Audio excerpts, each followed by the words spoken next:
छान आहे पालक एकदम. किती हिरवीगार आहे ना. तो आत्ता आणल्या वाटतं शेतात ना संध्याकाळी. किती छान भाजी आहे, हिरवी हिरवी.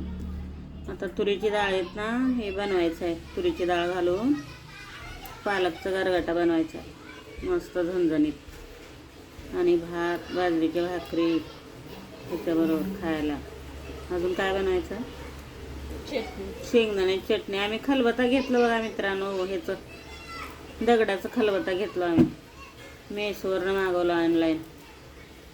खलबत्त्यामध्ये आता चटणी बनवणार आहे. मिरची चटणी, शेंगदाण्याची चटणी, लसणाची चटणी, तिळाची चटणी, खोबऱ्याची चटणी, खूप चटण्या बनवणार आहे आता. शेंगदाण्याच्या पोळ्या, पुरणपोळ्या त्या खलबत्त्यामध्ये.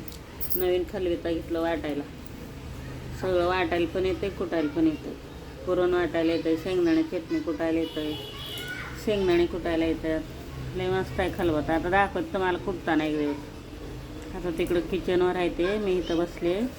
नंतर कधी दाखवीन तुम्हाला मस्त. लाईक करा तसंच.